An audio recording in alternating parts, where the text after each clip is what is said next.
Hello friends, आपका स्वागत है जे गाइड्स में। ये मेरा नाम है जगजीत सिंह और ये मेरी पहली वीडियो है। सो बेस्ट ऑफ लक मी कि मैं अपनी पहली वीडियो पोस्ट करने जा रहा हूँ यूट्यूब पे, जो कि मेरा चैनल है जे गाइड्स। इसे प्लीज़ सब्सक्राइब कीजिएगा, लाइक कीजिएगा और शेयर कीजिएगा ज़्यादा से ज़्यादा, ताकि मैं आप लोगों से बना रहूँ। ये सब मैं बाद में करूँगा। उससे पहले मैं आपको बता दूँ कि आज डेट है 8 नवंबर 2016 और टाइम हो रहा है शाम के 7:47। मैं अपनी पहली वीडियो बनाने जा रहा हूँ। मेरी सारी videos computer, mobile, SIM, hacking, how to defend, सब कुछ, सारी ट्रिक्स, टिप्स, बहुत सारी नेटवर्क से रिलेटेड, बहुत सारी कंप्यूटर से रिलेटेड, मैं बहुत सारी चीज़ें आप लोगों को सिखाऊंगा। नेटवर्किंग, सीसीएन, सब कुछ आपको सिखाऊंगा मैं। उसके लिए आपको मेरा पूरा साथ देना होगा। और पहले शुरुआत करते हैं कंप्यूटर हार्डवेयर से, फिर नेटवर्किंग, फिर आगे आपको मैं बहुत सारी चीज़ें बताता रहूँगा बीच बीच में। तो अब बिना किसी फालतू की बात टाइम वेस्ट करते हुए आपको सिखाता हूँ कि पहला ये देख लीजिए। ये जो मेरा क्या कहते हैं,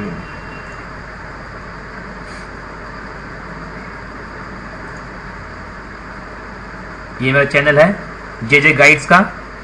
ये दिस इज जे गाइड्स।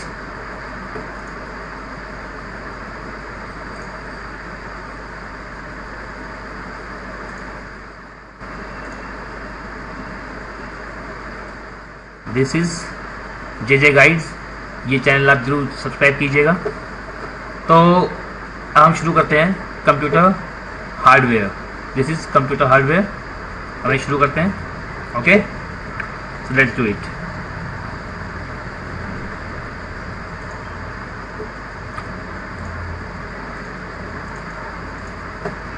और कंप्यूटर हार्डवेयर बताने से पहले मैं आप लोगों को बताता हूँ कि कंप्यूटर के बारे में, थोड़ा कंप्यूटर के बारे में जान लीजिए। कंप्यूटर होता है क्या नहीं। मैंने आप लोगों के लिए एक पावरपॉइंट स्लाइड बनाई है, you can check this.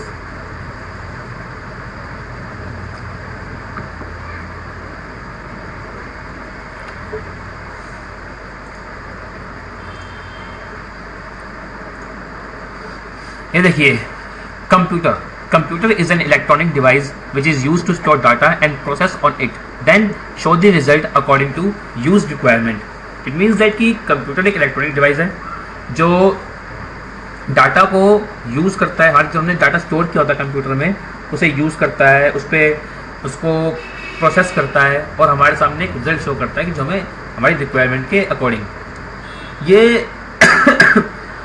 Every walk of life it is use every walk of life. It means that कि ये हर हमारी ज़िंदगी के कदम कदम पे हमें कंप्यूटर की जरूरत पड़ती है। जैसे कि school, colleges, bank, company, university, railway etcetera, बहुत सारी जगह पे, हर सेक्टर में हमें कंप्यूटर की पड़ती है। Father of computer Charles Babbage को कहा जाता है। ये 1791 में इनका जन्म हुआ था, 26 दिसंबर 1791। ये एक लंदन के बैंकर थे, उनके पुत्र थे। ट्रिनिटी कॉलेज कैम्ब्रिज से इन्होंने पढ़ाई की थी और ये मैथमेटिशियन और साइंटिस्ट रह चुके थे। इन्हें चार्ल्स बेबेज कहा जाता है क्योंकि इनका नाम चार्ल्स बेबेज था। इन्हें फादर ऑफ कंप्यूटर कहा जाता था। इन्होंने कंप्यूटर्स बनाए थे, जैसे कि इन्होंने 1822 में एक plan for calculating and printing mathematical tables like they were used in the navy. इन्होंने एक ऐसा मैथमेटिकल टेबल बनाया था जो नेवी में यूज़ किया गया था। और using the method of difference based on polynomial functions, इन्होंने पॉलिनोमियल फंक्शंस पे बेस्ड एक मेथड बनाया गया था जो चार्ल्स बेबेज ने बनाया था। जनरेशन ऑफ कंप्यूटर्स, कितने टाइप की जनरेशन होती है कंप्यूटर की, ये हम जानते हैं। आइए, 5 जनरेशन होती हैं कंप्यूटर की। पहली जनरेशन है जो 1940 से लेकर 1956 तक चली। इस जनरेशन में क्या था कि the first computers used vacuum tubes for secretary and magnetic drums for memory. इनमें ना ये कंप्यूटर बहुत बड़े बड़े हुआ करते थे। ये बड़े बड़े कंप्यूटर्स, हम आदमी से भी बड़े बड़े कंप्यूटर हुआ करते थे। इनमें वैक्यूम ट्यूब्स का यूज़ किया गया था।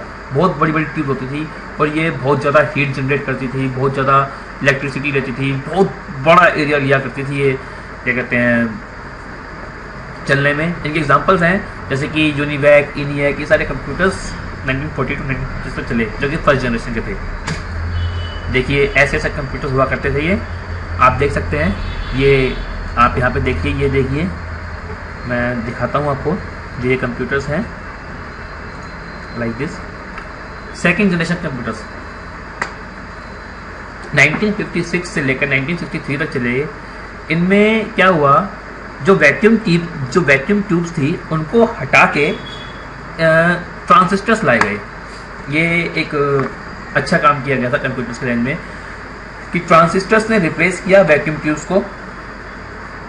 और सबसे खास बात की जो ये थी कि ये second generation computers move from cryptic binary machine language to symbolic.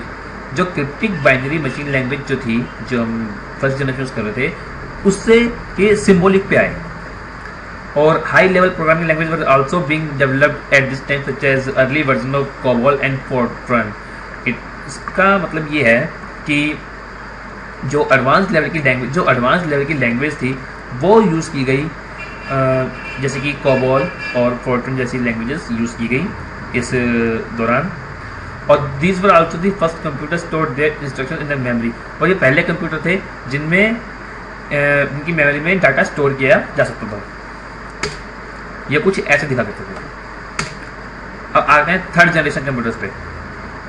The development of the integrated circuit was the hallmark of the third generation of computers. It means कि थर्ड जनरेशन ऑफ कंप्यूटर में integrated circuit का इस्तेमाल किया गया। Transistors was miniaturised and placed on silicon chips called semiconductors. Transistors को बहुत छोटा किया गया, उन्हें प्लेस किया गया सिलिकॉन चिप्स पे, जिन्हें सेमीकंडक्टर्स कहा गया। और instead of punch cards and printouts, user interacted with third generation computers through keyboards and monitors and interface with an operating system. Third generation computer में क्या किया गया कि कीबोर्ड को मॉनिटर से जब हम इंटरेक्ट किया, जब हमने कंप्यूटर से इंटरेक्ट किया, तो इस दौरान हमने ऑपरेटिंग सिस्टम के थ्रू इंटरेक्ट किया। ये थर्ड जनरेशन में आया था। और इसी थर्ड जनरेशन में हम बहुत सारी एप्लीकेशंस को एक साथ रन करा पाए, मल्टीटास्क कर पाए हम थर्ड जनरेशन कंप्यूटर्स में, जो 1964 से लेकर 1971 तक चला। ये ऐसे दिखा करते थे। इनके अंदर माउस नहीं होता था, खाली कीबोर्ड और मॉनिटर्स यूज़ किए जाते थे, माउस नहीं होता था। माउस फोर्थ जनरेशन में आया। फोर्थ जनरेशन ऑफ कंप्यूटर्स 1971 से लेकर हम अब तक यूज़ कर रहे हैं। जो मैं भी कंप्यूटर यूज़ कर रहा हूँ, ये भी फोर्थ जनरेशन कंप्यूटर है। हम फोर्थ जनरेशन कंप्यूटर यूज़ करते हैं। इसके अंदर माइक्रो प्रोसेसर आए। माइक्रो प्रोसेसर ने क्या किया, बहुत सारे थाउजेंड्स ऑफ इंटीग्रेटेड सर्किट्स मिला के माइक्रो प्रोसेसर बना, जो कि एक सिंगल सिलिकॉन चिप में था। पहला जो माइक्रो प्रोसेसर था वो डेवलप किया गया था इंटेल के द्वारा। इंटेल, उसका नाम था इंटेल 4004 चिप, जो कि 1971 में डेवलप हुआ था। और ये located all the computer from the centre of memory to input in output in the chip. Fourth generation computer also show the development of GUIs, the mouse and handle device. हाँ, सबसे main चीज़ fourth generation computer की ये थी कि fourth generation में ही जो GUI थी इसकी डेवलपमेंट हुई, और इसमें माउस आया, और अलग हैंडहेल्ड डिवाइसेस भी फोर्थ जनरेशन में आए। जैसे कि ये फोर्थ जनरेशन कंप्यूटर देखते हैं, ये फोर्थ जनरेशन कंप्यूटर्स हैं। ये प्रोसेसर है AMD का, सबसे लगा हुआ है एथलन का। अब आती है फिफ्थ जनरेशन, इसको फ्यूचर जनरेशन भी कहा जाता है। ये रिसर्च एंड डेवलपमेंट के लिए यूज होती है। Fifth generation computing devices based on artificial intelligence.